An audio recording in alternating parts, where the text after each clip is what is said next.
Good morning, students. Welcome to classes on agricultural economics. Today, we will be dealing with agricultural markets and its classification.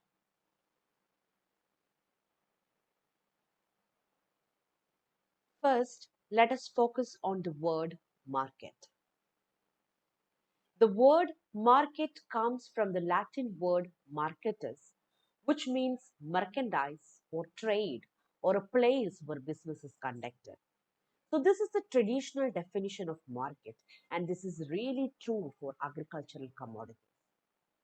Thus, agricultural commodities market refers to a place or a space where the agricultural commodities are bought and sold. Now, coming to the classification of agricultural markets, we can classify agricultural markets on the basis of location. So, on the basis of place of location or operation of the market, agricultural commodities market can be divided into five: village market, primary wholesale market, secondary wholesale market, terminal market, and seaboard market. Now, let us focus on village markets. Village markets are markets that are located in small villages, and the transactions in village markets takes place between buyers and sellers of the same village. So such small markets that are visible in the village areas are known as village market. Now the second category is primary wholesale markets. Primary wholesale markets are located in big towns near the centers of production of agricultural commodities. So primary wholesale markets are markets that are located in big towns, and these towns are near to the villages, near to the production centers of agricultural commodities. So these towns have an easy access to agricultural products from village areas. Therefore, a major part of the produce in primary wholesale markets is brought for sale by the producer or farmers themselves. The third category is secondary wholesale market. Secondary wholesale markets are located generally in district headquarters or important trade centers or near railway junctions and bus stands, etc. So, secondary wholesale markets are located in trade centers of a region. So, these market is not near to any villages, or the farmers, they cannot easily access the secondary wholesale market. They cannot directly bring their produce to the secondary wholesale market for sale. So, village traders bring the agricultural commodities to secondary wholesale markets. So, the transaction in secondary wholesale markets takes place between the village traders and wholesalers. Next, the fourth category, terminal markets. A terminal market is one where the produce is either finally disposed of to the consumer or processors or assembled for export. So, terminal markets are markets where the produce are distributed to the consumers or they are assembled for export.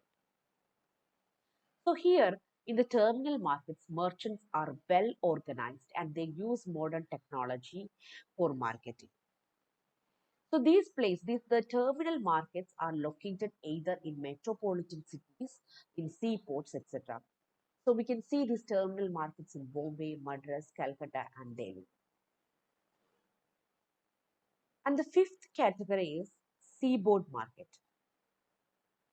Seaboard markets are markets which are located near the seashore, and these markets focus on imports and exports of agricultural commodities.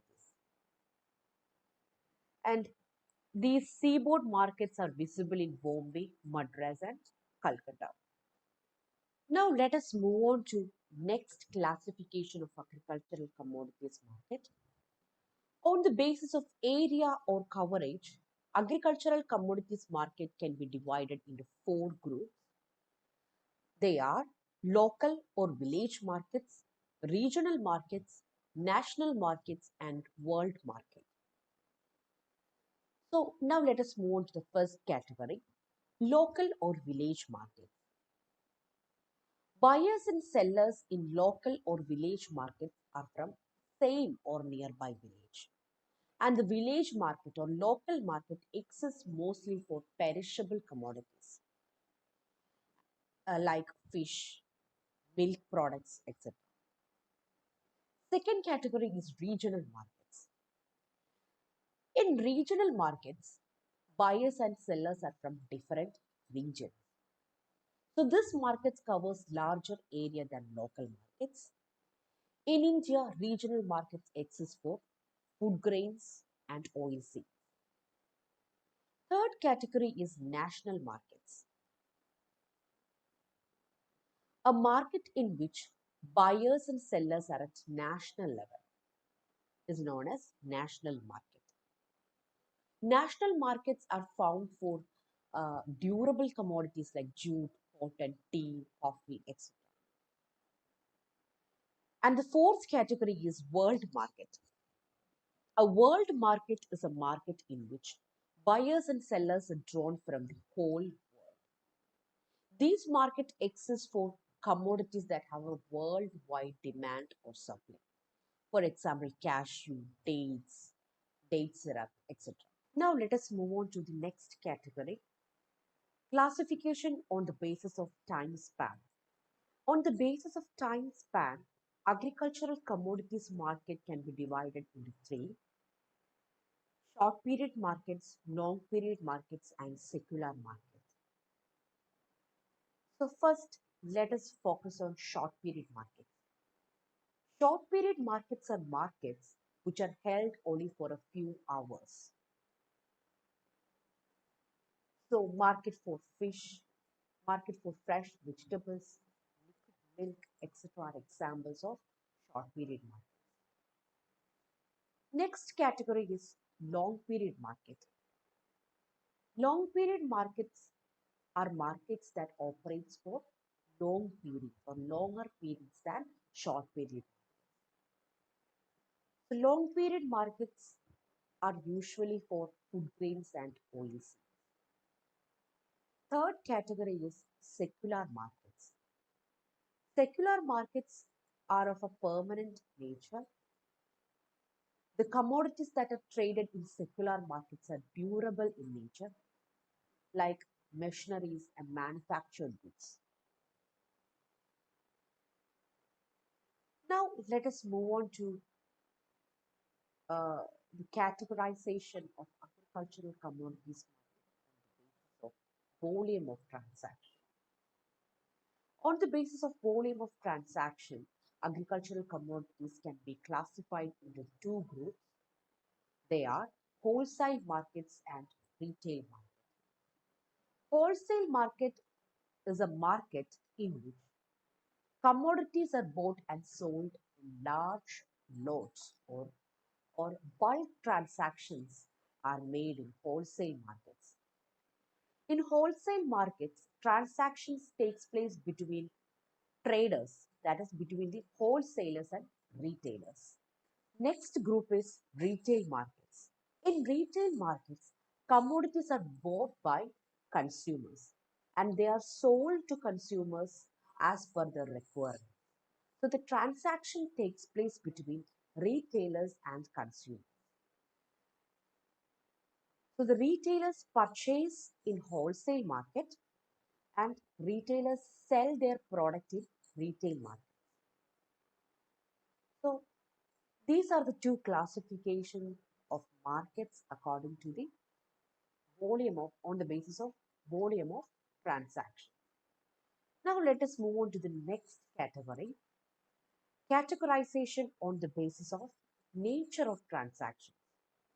On the nature of transactions, uh, commodity markets can be divided into two: spot or cash market and forward market. A spot market is a market in which goods are exchanged for money immediately after the sale. So immediately after the sale, goods are exchanged in spot market. Whereas in forward market, uh, goods are not exchanged immediately after sale takes place at time t and exchange of commodity takes place at some specified future date, say t plus 1. Forward markets are mainly used by farmers to protect themselves from the risk of price fluctuation. Next category, on the basis of number of commodities in which transaction takes place, we can divide market into two categories: general markets and specialized markets. So general market is a market in which all types of commodities are bought and sold, like food grains, oilseeds, fiber crops. So all types of commodities are bought and sold in general market. Whereas in specialized market, specialized commodities like one or two commodities are bought and sold in specialized market. For example, market for fish, market for vegetables, fruit markets, etc. are examples of specialized markets. Now moving on to the next category. On the basis of extent of public intervention, we can divide markets into two. They are regulated markets and unregulated markets. Regulated markets are markets in which business is done in accordance with rules and regulations of a regulatory authority or government.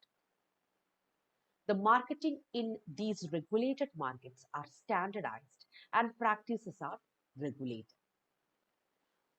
In the second category, unregulated markets, the business is conducted without any set of rules and regulations.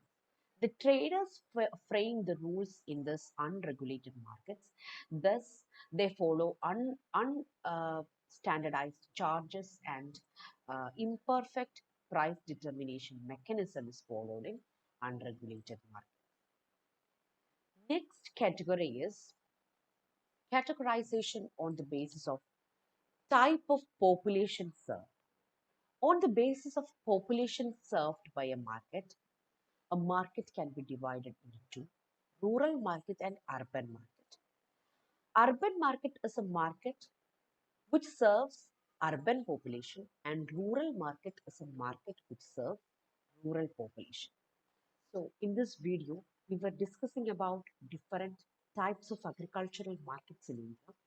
On the basis of location, we have divided markets into four groups: village market, primary wholesale market, secondary wholesale markets, terminal markets, and seaboard market. On the basis of area and coverage, the markets were divided into four categories: local or village market, regional market, national market, and world market.